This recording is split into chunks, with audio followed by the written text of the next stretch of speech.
What up, Combat Connections? Welcome to another episode of Cobra Connections, where everyone's favorite martial arts channel reviews everyone's favorite martial arts TV show, Cobra Kai. So, today on Netflix's Tudum livestream, they released the Season 4 date announcement trailer for Cobra Kai. So, I have my Karate Kid shirt, I've got my Karate Kid headband, and let's get into this and do a little bit of a reaction and breakdown, huh? Okay. Many of us used to be enemies, but rivalries don't need to.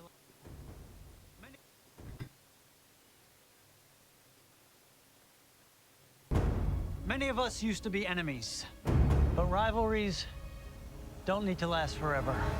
The All Valley tournament is just a few months away. The stakes are higher than they've ever been. We know that Cobra Kai is going to use every dirty trick in the book. There's only one way we're going to be able to beat them. By kicking their asses so hard, they shit themselves. Alright. Yo, if anyone knows how to kick someone's ass so hard that they shit themselves, let me know in the comments below. Research purposes, yeah? They strike first. We'll pre-strike. We're getting ahead of ourselves. We're gonna take back the valley. Take it back in a measured and organized approach. Man, fuck measured and organized. These men are mad, so fuck them up.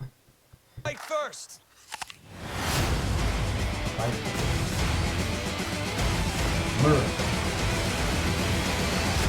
They're not the only ones teaming up.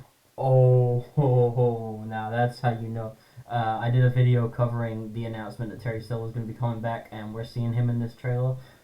Oh, this season's going to be intense. If you would have told me a year ago that our family's safety depended on winning a karate tournament, I would have thought you were joking. Here we are, living in the Twilight Zone. Yeah, I don't think many people would believe that their family's safety is going to depend on a karate tournament. Okay, December 31st, so this is coming out on New Year's Eve, guys. Clean up your calendars. Not that anyone's doing anything anyway, because COVID still exists. Okay, let's play this at half speed and see what martial arts stuff we can pick up on, eh? Many of us used to be enemies, but rivalries. Anime rivalry. This is like anime protagonist levels. You got the headbands, you got the like staring at each other at equal power levels, and now they're coming together to take on a bigger threat. This is literally turning into a karate anime. Okay, straight in. What do we have? Don't need to last forever. Coming in to kick with her back leg to his. That's not gonna hit anything, but I think from her aim, her hip's actually high up. She is aiming to his head from the way her knee and hip is pointed up. So she is trying to hit him with Gyakugei, back leg kick, to Jodan, his head area. Jodan's here to here, Shudan, and then Gidan is lower. So she's going for Gyakugei to Jodan, just a straight back leg kick. And he is blocking Stake. Stake down block. Okay, yeah. He did he rotate to block her at all? Don't need to last forever. No, he backed up and parried it. Okay, so obviously he's backing away from range. It's good. You're not gonna get kicked. He's down blocking it anyway to make sure that kick doesn't land on him. If that was a full powered kick where he didn't rotate, he just pushed down and it hit here, that's gonna hurt, okay? Obviously this is point karate, they're not hitting too hard. I don't want to end up like the Olympics and get disqualified. But if you're trying to hand block a kick, which you're better off just trying to get out of range, but if you really need to hand block a kick, you need body rotation and arm rotation, and you need to block on the right area of the leg to distribute the force, move it up your arm, hit them where there's the least force, get out of the range where their force is going to be expelled a lot, and make sure your arm doesn't go snap. But having been blocked by Daniel, Sam rotates her hips over and comes in almost like a question mark kick up and then around. Moashige twisted out the back of her leg, turned her hips over, perfect Moashige, and he blocks wax on, wax on, wax off, and he blocks wax on. Kick's gonna hit the back again. That would mess you up if it wasn't a light kick. And then we have showing the other side of it from these light kicks with large active blocking. We have Johnny Lawrence and Miguel. And Johnny has his karate god and he's swinging over. He is trying to hook Miguel in the head. And Miguel does Agichuke. That's what we call it. I think karate calls it Kageuke. It's rising or upwards blocks. Up block, rising block. You like you're coming over your head. Slide over. Your elbow is covering. The hip's gonna come around like that. So this is more of a guard, and you use it as like covering up if you're trying to get hit. It's less of an active block like Uchike or Shitake or Wauke, Agichuke. And so it's kind of showing the differences between the two styles where you had the light attacks and the long blocks versus heavy continuous blowing with trying to cover up and wait for your moment to counter. I think what we can see from this is that Daniel's going to be training more for the tournament, where Johnny's going to be training more for fighting in general. Oh, and he's coming up. Oh, he's trying to follow up with that. I don't think that's going to be a kick. I think he's coming up for a knee there. And Miguel pulls his hips in. We call that hikami. Hikami is the body movement where you pull your stomach in and you can turn out. Hikami, you pull your stomach in. And then you see this in a lot of kata and a lot of Chinese martial arts forms. Both hands down. I'm doing it a bit high. Down. And he's like avoiding the actual knee because the knee is the hard point. He's on the thigh. And both hands down. Pulled his body away, but just in case it comes into a kick or something, get control, push it away. That's good. Next, meditation. Who here does meditation in our class? We do, in Shunji Kempo, we do meditation every class. We have Chinkon seated meditation. I never really saw the point of it, and I still prefer active meditation. But I've grown to understand how it's useful when you've been working out for a while in the actual lesson, or you've been hitting stuff for a while, how it can level you out and have you absorb more knowledge as you continue to train. Because it's good getting into the heat of it and being able to just, without thinking, throw everything you need to.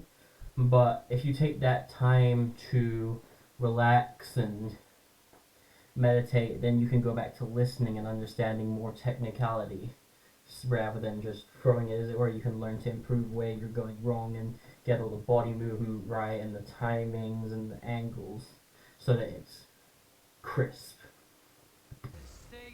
Oh, hitting the bob. That's some nice movement on the bob. Those things are heavy. She's hitting that hard. And then he just came in with a throw.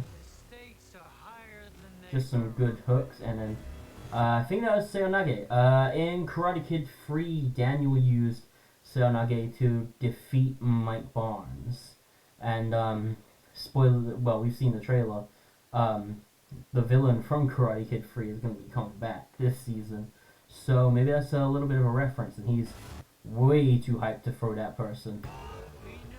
Oh, everyone's seen all those like karate guys in movies and online and stuff, where it's came from like the Japanese military and became just like a thing, especially in like Kyokushin. They just like stand and they'll pump their arms down and just like, oh! Damn, he got a scar on his head. Oh, that's from when he got dropped into the trail, like the into the lockers. He got thrown into the lockers at the end of season 3. Every dirty trick in the book. Oh, Kreese looks creepy with that smile. Only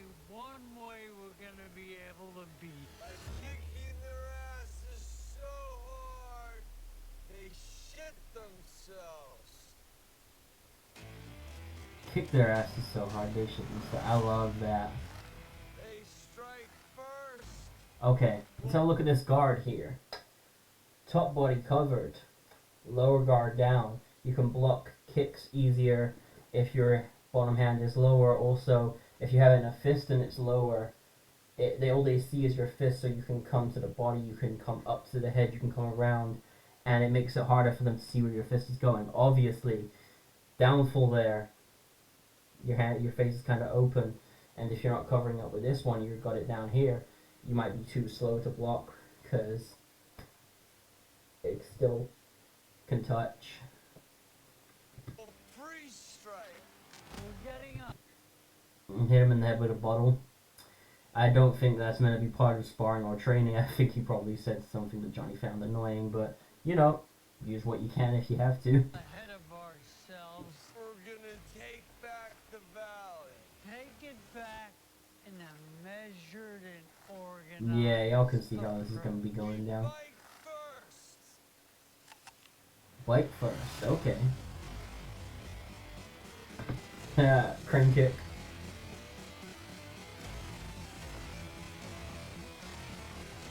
Fist bump. Okay, so that new kid is called Kenny, as far as I can remember, and Hook seemed to have him. First. If we go back to it.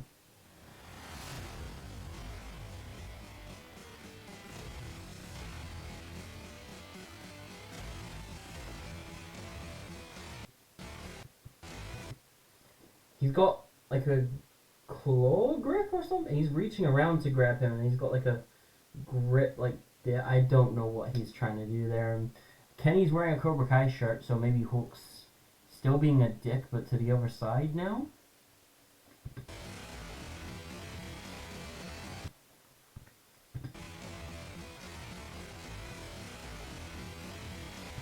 Here we got Daniel climbing up a chain with Johnny down there, and they seem to be like a warehouse or something. Obviously, this is way more Johnny's style of training from what we've seen of Cobra Kai so far. An abandoned building, a random chain, climbing up in your vest and stuff. This seems to be, I think, based on what we see next, Johnny on the wheel. Perhaps that they're training each other a little bit as well as the students, so that they can understand each other's styles better and create more of a hybrid. Now, it's not unknown in the history of karate for styles to come together and make more styles. Obviously, Shotokan was a amalgamation of a lot of traditional Okinawan styles, which they've all given way new styles. You've had so many come out of the original karate styles, because originally there was like it was like Nahate and Shei-Te, and I can't remember the name of the last one.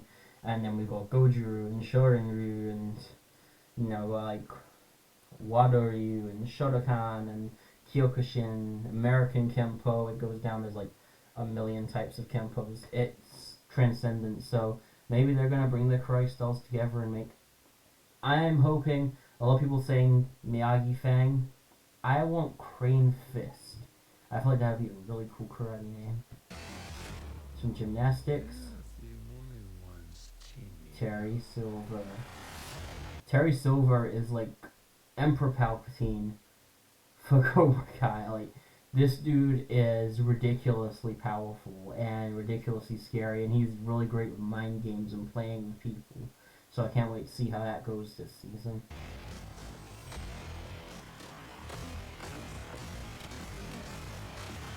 I wonder how much of that smile was genuine, like enjoying getting back into the show, back into karate for the actor Thomas Ian Griffith. Okay, I think that's all the karate we're getting. So, guys, what do you think is going to happen in Cobra Kai Season 4? Let us know your theories in the comments below. If you like this video, don't forget to hit a like. If you want us to react to something else, or you want our opinions on something, also let us know in the comments. You can also find us on Instagram, TikTok, and our website, Combat Connections. You find them easily. Look for the mountain with the CC in it. Don't forget to watch the Daycast podcast. We've got episodes coming out hopefully every week. And until next time, guys, that's about it. Keep training. Peace.